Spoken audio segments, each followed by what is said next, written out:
আসসালামু আলাইকুম ওয়া রাহমাতুল্লাহি ওয়া বারাকাতুহু। আলহামদুলিল্লাহ নাহমাদুহু ওয়া নাস্তাঈনুহু ওয়া নাস্তাগফিরুহু ওয়া নাউযু বিল্লাহি মিন শুরুরি আনফুসিনা ওয়া মিন সাইয়্যাতি আমালিনা। মান ইয়াহদিহিল্লাহু ফালা মুদিল্লা লাহু ওয়া মান ইউদ্লিলহু ফালা হাদিয়া লাহু। ওয়া নাশহাদু আন লা ইলাহা ইল্লাল্লাহু ওয়াহদাহু লা শারীকা লাহু ওয়া নাশহাদু আন্না সাইয়্যিদানা শাফিয়ানা হাবিবানা ওয়া মাওলানা মুহাম্মাদান আবদুহু ওয়া রাসূলুহু।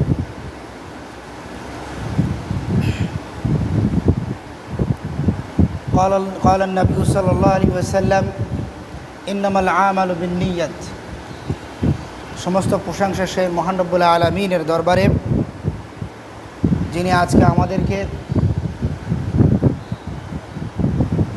পবিত্র জুমার দিনে তার মসজিদে একত্রিত হওয়ার তৌফিক দান করলেন। সেই মহান রব্বুল আলামিনের দরবারে আমরা লাখ কোটি শুকরিয়া আদায় করছি। সকলে বলি আলহামদুলিল্লাহ।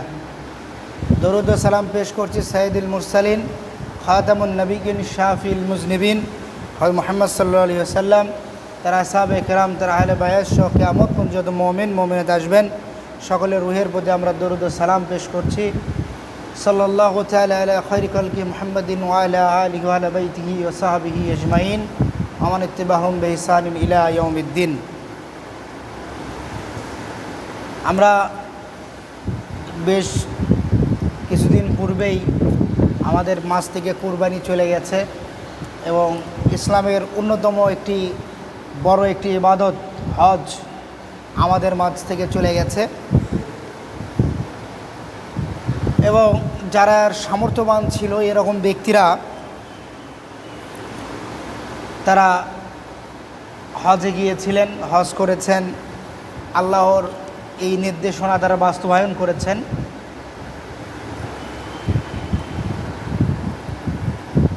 আর যারা যেতে পারেনি তারা নিজ নিজ জায়গায় তারা কুরবানির যেই বিধান, ঈদের যে বিধান, এটি তারা পালন করেছে।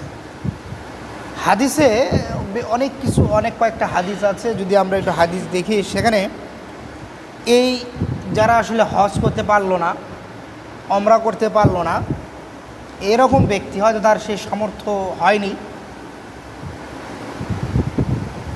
এরকম ব্যক্তিদের ক্ষেত্রে রাসূলুল্লাহ সাল্লাল্লাহু আলাইহি ওয়াসাল্লামের বেশ কয়েকটা হাদিস এখানে আমরা পাই, যেগুলো আমল করলে এই হাদিসের দ্বারা যে কাজগুলোর কথা বলা হয়েছে ওগুলো যদি আমরা আমল করি, তবে হজ এবং ওমরা করলে যেরকম সওয়াব আল্লাহ একজনকে দেন, সেই রকম সওয়াবও আল্লাহ আমাদের আমল নামায় দিয়ে দেবেন। তো আজকে এই বিষয়ের উপরেই আমরা কিছু আমল দেখব, যে আমলগুলো আসলে আমরা হজের পরিবর্তে আমরা ওমরার পরিবর্তে ওমরা না করলেও যেই সওয়াব, এই সওয়াবটা আমরা পেতে পারি।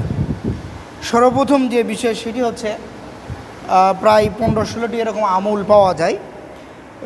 প্রথমে যেটি আমরা দেখি সেটি হচ্ছে নামাজ আদায়ের জন্য বাসা থেকে ওযু করে বের হওয়া। অর্থাৎ এটা জুমার নামাজ হোক, যে কোনো ওয়াক্তিয়া নামাজ হোক, বাসা থেকে ওযু করে নামাজ আদায়ের জন্য মসজিদে যাওয়া, গিয়ে নামাজের জন্য অপেক্ষা করা, এই যে কাজটা, আমলটা, এটাকে রাসূলুল্লাহ সাল্লাল্লাহু আলাইহি ওয়াসাল্লাম বলেছেন, এর দ্বারা একজন ব্যক্তিকে আল্লাহ রাব্বুল আলামিন তিনি ওমরা এবং হজের যেই সওয়াব, সেই সওয়াব তাকে দেবেন।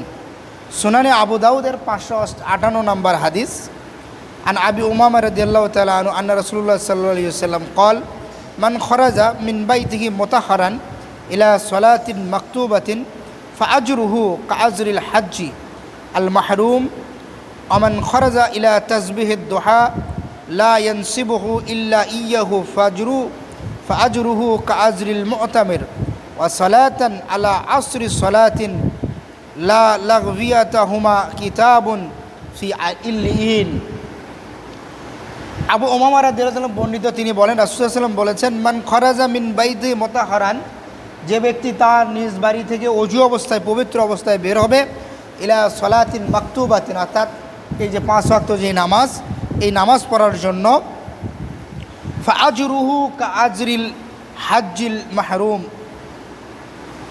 ওই ব্যক্তি কবুল হজ পালনকারী ব্যক্তির যেরকম সওয়াব, এরকম সওয়াব ওই ব্যক্তির আমলনামায় দিয়ে দেওয়া হবে। ওমান খরাজা ইলা তাসবিহি দুহা লা ইউনসিবুহু ইল্লা ইয়াহু ফাআজরুহু কাআজরিল মুতামির। এবং আর যে ব্যক্তি চাস্তের নামাজ পড়ার জন্য বাড়ি থেকে বের হয়ে মসজিদে গিয়ে চাস্তের নামাজ পড়বে, অথবা নিজের বাড়িতেও সে নির্দিষ্ট জায়গায় যদি যেখানে থাকলো এই চাস্তের নামাজ যদি কেউ পড়ে, ফাআজরুহু কাআজরিল মুতামির, এবং তার সওয়াব হবে উমরা পালনকারীর, মুতামির উমরা পালনকারীর যে সওয়াব, এই সওয়াব তার আমলনামায় দেওয়া হবে। ওয়া সালাতান আলা আসরি সালাতিন লা লাগবিয়া বাইনাহুমা কিতাবুন ফি ইল্লিয়িন। আর যে ব্যক্তি এক ওয়াক্ত নামাজ আদায়ের পর আর এক ওয়াক্ত নামাজের মধ্যবর্তী সময়ে কি করবে না, লাগবিয়া বাইনাহুমা, মানে সে কোনো ধরনের অনর্থক কথাবার্তা, কাজ কারবার, অশ্লীল কথা, এগুলো থেকে বিরত থাকবে। লাগবুন মানে বলা হয় যে অনর্থক কথা, কাজ, অশ্লীল কথাবার্তা, এটাকে আরবিতে লাগবুন বলা হয়। যে এগুলো থেকে যে বিরত থাকবে, কিতাবুন ফি ইল্লিয়িন, এবং তার আমলটা লিপিবদ্ধ করা হবে ইল্লিয়িনদের সাথে। মানে ইল্লিয়িন বলতে হচ্ছে মর্যাদার দিক থেকে যারা উপরের পর্যায়ে আছে, মানে তাদের মর্যাদাটাও আল্লাহ ঊর্ধ্বগামী করে দেবেন, উচ্চ আসনে আসীন করে দেবেন। এটি হলো নামাজের বিষয়ে গেল। এরপর হচ্ছে ইশরাকের নামাজ। আনাস ইবনে মালিক রাদিয়াল্লাহু তাআলা থেকে একটি হাদিস, ক্বালা রাসূলুল্লাহ সাল্লাল্লাহু আলাইহি ওয়াসাল্লাম, মান সাল্লাল গাদাত ফি জামাআতিন, যে ব্যক্তি জামাতের সাথে ফজরের নামাজ আদায় করবে, সুম্মা ক্বাদা ইয়াজকুরুল্লাহ হাত্তা তাতলিউশ শামস, এবং নামাজ পড়ার পরে মসজিদে, ফজরের জামাতের সাথে নামাজ পড়ার পরে মসজিদে বসে থেকে আল্লাহর জিকির আজগার করবে, কোরআন তেলাওয়াত করবে, কতক্ষণ পর্যন্ত, সূর্য ওঠা পর্যন্ত। তা আমরা যখন হানাফি মাযহাব যখন ফজর নামাজটা আমরা যখন পড়ি, এর সর্বোচ্চ 10-15 মিনিট পরেই কিন্তু সূর্য ওঠার মতো আলো হয়ে যায়, সূর্য উঠে যায়। তো এই 10-15 মিনিট এরকম কোনো ব্যক্তি যদি জিকির আজগারে করে কাটিয়ে দেয়, এরপরে কি রাসূলুল্লাহ সাল্লাল্লাহু আলাইহি ওয়াসাল্লাম বলছেন, সুম্মা সাল্লা রাকাতাইন কানাত লাহু কাআজরি হাজ্জাতি ওয়া উমরা, এবং অতঃপর সে কী করে, 2 রাকাত নামাজ আদায় করে, তার জন্য একটি হজ এবং উমরার যে সওয়াব, এটি তাকে আমলনামায় দিয়ে দেওয়া হবে। তার মানে এই যে ইশরাকের নামাজ, যেটা আমরা সূর্য ওঠার পরে যেটা পড়ার যে বিধান, এই সময়ে যদি কেউ পড়ে, তবে এই ইশরাকের নামাজ আদায় করলেও হজ এবং উমরা করলে যেরকম সওয়াব, এই সওয়াবটা আল্লাহ তার আমলনামায় দিয়ে দেবেন। ক্বালা রাসূলুল্লাহ সাল্লাল্লাহু আলাইহি ওয়াসাল্লাম, তাম্মাতিন তাম্মাতিন তাম্মাতিন, যে আনাস রাদিয়াল্লাহু তাআলা বলেন, রাসূলুল্লাহ সাল্লাল্লাহু আলাইহি ওয়াসাল্লাম বলেছেন যে পূর্ণ মানে পূর্ণ হজের যে সওয়াব, পূর্ণ উমরা করার যে সওয়াব, একবারে সেম ওই রকম সওয়াবই কী করা হবে, ওই ব্যক্তির আমলনামায় দিয়ে দেওয়া হবে। এরপরে আরেকটা যেটা হলো যে যারা কেউ যদি মক্কা বা মদিনায় যায়, হয়তো সে হজ বা উমরার জন্য যায়নি, কিন্তু সে যে মসজিদে কুবায় নামাজ আদায় করে, মসজিদে কুবাতে নামাজ আদায় করলেও ওই ব্যক্তির আমলনামায় এই হজ এবং উমরার যে সওয়াব, এটি দিয়ে দেওয়া হবে। যে সাহাল ইবনে হুনাইফ ক্বালা রাসূলুল্লাহ সাল্লাল্লাহু আলাইহি ওয়াসাল্লাম, মান তাতাহহারা ফি বাইতিহি সুম্মা আতা মসজিদিন কুবা ফাসাল্লা ফিহি সালাতান কানা লাহু কাআজরি উমরা, যে ব্যক্তি নিজের ঘরে পবিত্রতা অর্জন করলো, তারপরে মসজিদে কুবায় এসে নামাজ আদায় করলো, তার জন্য একটি উমরার সওয়াব দিয়ে দেওয়া হবে। এরপরে আরেকটি হচ্ছে, রমজান মাসে কোনো ব্যক্তি যদি উমরা করে, তবে সে হজ করার যে সওয়াব, এটা তার আমলনামায় আল্লাহ দিয়ে দেবেন। ওয়ান ইবনে আব্বাস রাদিয়াল্লাহু তাআলা আনহুমা আন্না নবী সাল্লাল্লাহু আলাইহি ওয়াসাল্লাম ক্বাল, উমরাতুন ফি রমাদান তা'দিল হাজ্জাতান আও হাজ্জাতি মা'i, যে রাসূলুল্লাহ সাল্লাল্লাহু আলাইহি ওয়াসাল্লাম বলেছেন, কোনো ব্যক্তি যদি রমজান মাসে উমরা করে, তাহলে সে হজের সওয়াব পাবে, অথবা বলছেন যে রাসূল সাল্লাল্লাহু আলাইহি ওয়াসাল্লামের সাথে হজ করলে যেরকম মর্যাদা সম্মান ওই ব্যক্তি পেত, এরকম মর্যাদা এবং সম্মান শুধুমাত্র রমজান মাসে কেউ যদি ওমরা করে এই হজের সওয়াব সে পেয়ে যাবে। আচ্ছা, এরপরে হচ্ছে কোনো কারণে হয়তো আমি বা আপনি হয়তো হজে যেতে পারলাম না, কিন্তু হয়তো কোনো ব্যক্তি হয়তো হজে যাচ্ছে বা তার এই হজে যাওয়ার ক্ষেত্রে সহযোগিতা করা, সরঞ্জামাদি দ্বারা তাকে যে সহযোগিতা করা, কেউ যদি এটাও সরঞ্জামাদির ব্যবস্থা করে দেয় তবে ওই ব্যক্তির আমলনামাও কী করা হবে, হজের যে সওয়াব এটা তার আমলনামায় দিয়ে দেওয়া। অর্থাৎ আপনি একজনকে হজ করতে সহযোগিতা করলেন, টাকা পয়সা দেওয়া হোক, বিভিন্ন যে কোনোভাবেই হোক, তাকে যদি আপনি সহযোগিতা করেন তো ওই ব্যক্তি হজ করবে, সে যেমন সওয়াব পাবে, আপনি তো তাকে সহযোগিতা করলেন, এই জন্য কি আপনার আমলনামায় ওই হজের সওয়াব দিয়ে দেওয়া হবে। সহিহ ইবনে খুজাইমা একটি হাদিসের কিতাব এবং সুনান আল কুবরা লিল বাইহাকি, এই দুইটি কিতাবে এই হাদিসটি এসেছে। আন যায়েদ বিন আল খালিদ আল জুহাইনি قال قال رسول الله صلى الله عليه وسلم من جهز غازيا أو جهز حجا أو خلفه في أهله أو فطر صائما كان له مثل أجورهم من غير أن ينتقص من أجورهم شيء। রাসূলুল্লাহ সাল্লাল্লাহু আলাইহি ওয়াসাল্লাম বলতেছেন, মান জাহাজা গাজিয়ান, যে ব্যক্তি কোনো মুজাহিদকে বা গাজীকে, অর্থাৎ যে ব্যক্তি আল্লাহর রাস্তায় জিহাদ করে এরকম ব্যক্তিকে সহযোগিতা করে, আও জাহাজা হাজ্জান, অথবা কোনো হাজিকে হজ করার ক্ষেত্রে সহযোগিতা করে, আও খালফাহু ফি আহলিহি, অথবা ওই যে ব্যক্তি হজে গেছে অথবা যে ব্যক্তি আল্লাহর রাস্তায় জিহাদ করার জন্য জিহাদের ময়দানে গেছে এই ব্যক্তির পরিবারের খোঁজ খবর রাখে। যেহেতু পরিবারের প্রধান হয়তো সে হজে গেছে, এখন তার সুবিধা অসুবিধা এইটার হয়তো খোঁজ খবর রাখে। আও ফাত্তারা সাইমান, অথবা যে ব্যক্তি কি করে কোনো রোজাদারকে ইফতার করায়, কানা লাহু মিসলু উজুরিহিম মিন গায়রি আন ইয়ান্তাকিসা মিন উজুরিহিম শাইয়ুন, সে তার সমপরিমাণ সওয়াব পেয়ে যাবে তা, এবং তার আমলনামা থেকে মিন গায়রি আন ইয়ান্তাকিসা মিন উজুরিহিম শাইয়ুন, এবং তার ওই ব্যক্তির আমলনামা থেকে কি করা হবে না, যে ব্যক্তির সহযোগিতা করার কারণে সে এটা পাচ্ছে তার আমলনামাতে কোনো কমতে হবে না। উল্টো যে ব্যক্তি এই রোজাদারকে ইফতার করালো, যে ব্যক্তি একজন মুজাহিদকে সহযোগিতা করলো, যে ব্যক্তি একজন হাজিকে হজ করার ক্ষেত্রে সহযোগিতা করলো, এই ব্যক্তির সমপরিমাণ সওয়াব আল্লাহ তাকে দিয়ে দেবেন। এরপরে কি, এরপরে হচ্ছে ইলম অর্জনের জন্য মসজিদে যাওয়া। এখানে এটা মসজিদ হতে পারে, এটা মাদ্রাসা হতে পারে, অথবা এমন কোনো দিনই কোনো মজলিস হতে পারে যেখানে কি কোরআনের আলোচনা হচ্ছে, তাফসিরের, হাদিসের, এই জায়গায় যে এলেম অর্জনের উদ্দেশ্যে, যে আমি আজকে এখানে যাচ্ছি কিছু এলেম শিখবো, কিছু ইসলাম সম্পর্কে কিছু জানবো, এই উদ্দেশ্য করে যদি কোনো ব্যক্তি কী করে মসজিদে যায় বা কোনো এরকম কোনো হালাকাতে কোনো মজলিসে যায়, কোনো মাদ্রাসায় যায়, তো এটা যেহেতু তার নিয়তের ওপরের সাথে সম্পর্কিত যায়, ওই জন্যে আর রাসূল বলছে ইন্নামাল আমালু বিন্নিয়াত, যে নিয়তে যাবে সে যদি যায় যে আমি এখানে কিছু শেখার নিয়তে যাচ্ছি, তবে তার আমলনামা তো আল্লাহ রাব্বুল আলামিন এই হজের করলে যেরকম সওয়াব, এই সওয়াব দিয়ে দেবেন। আন আবি উমামাতা আনিন নবী সাল্লাল্লাহু আলাইহি ওয়াসাল্লাম قال من غاد الى المسجد لا يريد الا ان يتعلم خيرا او يعلمه كان له كأجر حج تامة حجته। আন আবি উমামা রাদিয়াল্লাহু আনহু বর্ণিত, তিনি বলেন রাসূল সাল্লাল্লাহু আলাইহি ওয়াসাল্লাম বলেছেন, যে ব্যক্তি শুধুমাত্র কল্যাণ শিক্ষা লাভ বা শিক্ষা প্রদানের উদ্দেশ্যে, যে মান গাদা ইলা মসজিদ, মসজিদের দিকে যায়,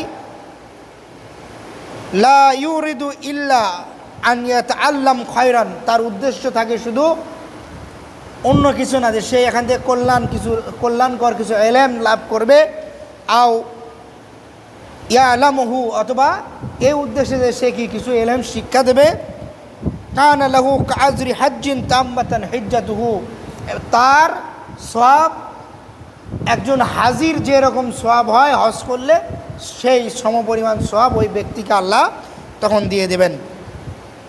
এরপরে হচ্ছে বাবা মার খেদমত, তাকওয়া এবং আল্লাহ রাব্বুল আলামিনের সন্তুষ্টির সাথে, যে আল্লাহর তাকওয়া অন্তরে নিয়ে এবং আল্লাহ সন্তুষ্টি লাভের উদ্দেশ্যে। বিষয়টা এমন নয় আমি আমার বাবা মাকে যদি এখন বেশি করে খেদমত করি তাহলে ওই আমাকে তার যত সম্পদ আছে সব আমাকে দিয়ে যাবে, এইগুলো উদ্দেশ্য নয়। উদ্দেশ্য হতে হবে কি, যে আমার বাবা মার খেদমত করার কথা আল্লাহ আমাকে নির্দেশ দিয়েছেন, আমার বাবা মার খেদমত করলে আল্লাহ খুশি হবেন এবং এর বিনিময়ে প্রতিদান আমি আল্লাহর কাছে পাবো, এইরকম নিয়ত নিয়ে, নিয়তটা এরকম নিয়ে বাবা মার খেদমত করা। আন আনাস রাদিয়াল্লাহু তাআলা আনহু قال أن রজুলুন রাসূলুল্লাহ সাল্লাল্লাহু আলাইহি ওয়াসাল্লাম, এক ব্যক্তি রাসূলুল্লাহ সাল্লাল্লাহু আলাইহি ওয়াসাল্লামের কাছে আসলো। ফাকালা, অতঃপর সে বলল, ইন্নি ইস্তাহা ইলাল জিহাদ আলা আকদিরু আলাইহি। তিনি বললেন যে আমি জিহাদ করতে খুব আগ্রহী, কিন্তু আমার সামর্থ্য নাই, তা আমি এখন কী করতে পারি? তো রাসূলুল্লাহ সাল্লাল্লাহু আলাইহি ওয়াসাল্লাম বললেন, ক্বালা হাল বাকিয়া মিন ওয়ালিদাইক আহাদুন। তো রাসূলুল্লাহ সাল্লাল্লাহু আলাইহি ওয়াসাল্লাম বললেন যে তোমার পিতামাতার দুইজন অথবা কেউ একজন কি বেঁচে আছে? ক্বালা, তখন সে বলল, উম্মি, হ্যাঁ আমার মা এখনও বেঁচে আছে, বাবা ইন্তেকাল করেছে। ক্বালা, তখন রাসূলুল্লাহ সাল্লাল্লাহু আলাইহি ওয়াসাল্লাম বললেন, ফাআবলিল্লাহি ফি বিররিহা ফাইজা ফাআলতা যালিক ফাআনতা হাজ্জিন ওয়া মুতামিরিন ওয়া মুজাহিদুন ফাইজা রদিয়াত আনকা উম্মুকা ফাত্তাকিল্লাহ ওয়া বিররিহা। যে তখন রাসূলুল্লাহ সাল্লাল্লাহু আলাইহি ওয়াসাল্লাম বললেন, ফাআবলিল্লাহি ফি বিররিহা, তুমি কি করো? তোমার মায়ের সেবা করো, আল্লাহর সাথে সুন্দর সম্পর্ক স্থাপন করো। আল্লাহর সাথে এই যে ইবাদত, বেশি বেশি ইবাদত করে আল্লাহর সাথে সম্পর্ক সুন্দর করা এবং মায়ের খেদমত করা। ফাইজা ফাআলতা যালিক, যদি তুমি যদি এই দুইটা কাজ করতে পারো, এক, তোমার এই মা যেহেতু বেঁচে আছে, মায়ের খেদমত এবং আল্লাহর সাথে সম্পর্ক বৃদ্ধি, এই দুইটা কাজ যদি তুমি করতে পারো, ফাআনতা হাজ্জিন, তাহলে তুমি একজন হাজি, ও মুতামিরিন, একজন ওমরাকারী, ও মুজাহিদিন, এবং একজন মুজাহিদ, আল্লাহর রাস্তায় জিহাদ করার যে সওয়াব, এই সওয়াবের সমপরিমাণ সওয়াব এবং ওই রকম মর্যাদাবান ব্যক্তি হিসেবে আল্লাহ তোমাকে কী করবেন? মর্যাদা দিয়ে দেবেন। ফাইজা রদিয়াত আনকা উম্মুকা, আর যদি তোমার মা কি করে, তোমার এই কাজের দ্বারা, তোমার সেবার দ্বারা তোমার মা যদি কি হয়ে যায়, তোমার প্রতি সন্তুষ্ট হয়, ফাত্তাকিল্লাহি ওয়া বিররিহা, তবে কি করো? তুমি আল্লাহকে ভয় করো এবং তোমার মায়ের সেবা করতে থাকো। তার মানে আমরা এই যে এখান থেকে যেটা দেখলাম, যে আমরা যদি বাবা মার যদি খেদমত করতে পারি আল্লাহর সন্তুষ্টি লাভের উদ্দেশ্যে, তবে একজন আল্লাহর রাস্তায় জিহাদ করলে যে সওয়াব, আল্লাহর জন্য হজ করলে যেই সওয়াব, ওমরা করলে যেই সওয়াব, সমপরিমাণ সওয়াব আমাদের আমলনামায় চলে আসবে। কিন্তু দেখেন আজকে আমাদের সমাজ ব্যবস্থাটা, মানুষ এতটাই মানে ব্যস্ততা, মানুষের মানুষ এত বেশি যান্ত্রিক হয়ে গেছে, তাদের মাঝে আসলে ওই যে একটা ভালোবাসার সম্পর্ক, একটা ইমোশনাল যে সম্পর্ক, এটা ধীরে ধীরে মানুষের মধ্যে থেকে চলে যাচ্ছে। আমরা এই কিছুদিন পূর্বে, 2-3 দিন পূর্বে আমরা কিন্তু অনলাইনে, টেলিভিশনে আমরা দেখেছি যে তার একজন বৃদ্ধা মহিলা মারা গেল ঢাকায়, একা এক ফ্ল্যাটে। তার এক সন্তান সচিব, এক সন্তান বুয়েটের শিক্ষক, আর এক সন্তান বিদেশে থাকে, তার মেয়ে শিক্ষক, অথচ সেই ব্যক্তি সে মারা গেছে, 2-3 দিন হয়ে গেছে, তার সন্তানেরা কেউ কোনো খোঁজ নেয়নি। পরবর্তীতে এখন এটা নিয়ে দেখেন, পরবর্তীতে যখন বাড়ালো তখন তারা বিভিন্ন এখন এক্সকিউজ দিচ্ছে। কিন্তু যত যাই হোক, তার মায়ের যদি ধরেন কোনো মানসিক সমস্যাও থাকে, তাই বলে তো এই বৃদ্ধ অবস্থায় মাকে একাই রাখা, এটা কোনো ধরনের যুক্তিতেও কিন্তু এটা আসলে খাটে না। আমরা যদি আমাদের নিজেদের কথা চিন্তা করি, আমরা যখন আমাদের নিজেদের যখন সন্তান হয়, এই সন্তানটা একবারে ভূমিষ্ঠ হওয়ার পর থেকে তার নিজের বুদ্ধি হওয়ার আগ পর্যন্ত এই সন্তানের পিছিয়ে আমাদের কত কষ্ট করতে হয়। আমরা যদি নিজেদের এইটাকে খেয়াল করেও, তাহলে আমাদের বাবা মা আমাদের জন্য কীরকম কষ্ট করেছে, এটাও কিন্তু আসলে সেখানে উপলব্ধি করা যায়। এজন্য হাদিসে এবং কোরআনে আল্লাহ বলছেন যে পিতামাতার ওই যে একজন মা যে 2 বছর একজন সন্তানকে দুধ খাওয়ায়, এইটার যেই ঋণ, এটা তো কোনো সন্তান তার সারা জীবনেও কী করতে পারবে না, এটা কখনো সে কিন্তু পরিশোধ করতে পারবে। তার বুদ্ধি কিছুই ছিল না, এই সময় তার পিতামাতা কত কষ্ট করে তাকে লালিত পালিত করেছে, আর তারা এখন এক্সকিউজ দিচ্ছে যে না, তার মায়ের মানসিক সমস্যা ছিল। মানসিক সমস্যা হলেই তো আর মাকে একাই একটা নোংরা জায়গায় রাখার কোনো ধরনের সুযোগ, কিন্তু অথচ সেই সন্তান, সে বড় সচিব মানে সে লক্ষ টাকার বেতন পায়। তার ছেলে বুয়েটের ইঞ্জিনিয়ার অধ্যাপক, একটা ফার্স্ট গ্রেডের অধ্যাপকের বেতন বাংলাদেশের হিসেবে প্রায় 1 লক্ষর উপরে, 1.5 লক্ষ টাকার মধ্যে তারা দেখা যায় সব মিলে অনেকে বেতন পায়। এত লক্ষ লক্ষ টাকার বেতন পায়, সে তার মায়ের জন্য একটা নাচ রাখতে পারেনি, তার মায়ের থাকার পরিবেশ ভালো করতে পারেনি। এটা কিন্তু আর তাদের সামনে কিন্তু আসলে আর সুযোগ নাই যে তার মায়ের সেবা করে এই দুর্নামটা ঘুচাবে। তো আমরা অনেক সময় আমাদের মধ্যেও দেখা যায়, আমরা অনেক সময় দেখা যায় পারিবারিক বিভিন্ন কারণে হোক বাবা মার খেদমত ঠিক মতো করতে পারি না। এইটা কিন্তু আমাদের জন্য হয়তো আমরা এখন বুঝতেছি না, বিভিন্ন ধরনের এক্সকিউজ দেখাচ্ছি, এ হয় সে হয়। আমরা যত যাই হোক, আপনার সংসারের আপনি 2টার মধ্যে মেনটেন করে হলেও কী করতে হবে, পিতামাতার সেই খেদমত তাদেরকে করতে হবে, তাদের সাথে কোনো ধরনের। এই জন্য আল্লাহ কিন্তু কোরআনে বলছেন যে যখন তোমার বাবা মার বয়স হয়ে যায়, তখন তার অবস্থাটা একটা শিশু বাচ্চার মতো হয়, এক কথা বারবার বলতে হয়, বুঝাতে হয়। এই জন্য আল্লাহ বলতেছেন যে যদি এই সময়ে মানে বিরক্তিবোধ করে শব্দ, আরে বারবার এক কথা বলতে হয়, এই যে করা, এই ধরনের একটা বিরক্তিবোধ নিয়ে আসার কথা আল্লাহ কোরআন নিষেধ করে দিয়েছেন। তো এই বিষয়ে আমরা অবশ্যই এটা খেয়াল রাখব। এরপরে যেটা, সেটা হচ্ছে নামাজের পরে তাসবিহ পাঠ করা। নামাজ শেষে একাকী যখন আমরা বসে থাকি, এই তাসবিহ পাঠ করা। তারপর ফরজ নামাজের পরে এই যে সুবহানাল্লাহ, আলহামদুলিল্লাহ, আল্লাহু আকবার, লা ইলাহা ইল্লাল্লাহ, এই তারপরে আরও অনেক মাসনুন দোয়া আছে যেগুলো রাসূল সাল্লাল্লাহু আলাইহি ওয়াসাল্লাম আগে নামাজ শেষে করতেন। এই আমলগুলো করা, এই আমলগুলো করলেও এটা যে ব্যক্তি করবে, এবং রাসূল সাল্লাল্লাহু আলাইহি ওয়াসাল্লাম বলেছেন যে এই আমল করার দ্বারা ওই ব্যক্তি পৃথিবীতে শ্রেষ্ঠ মানবের যে মর্যাদা, এই মর্যাদা আল্লাহ রাব্বুল আলামিন একজন ব্যক্তির আমল নামায় দিয়ে দেন।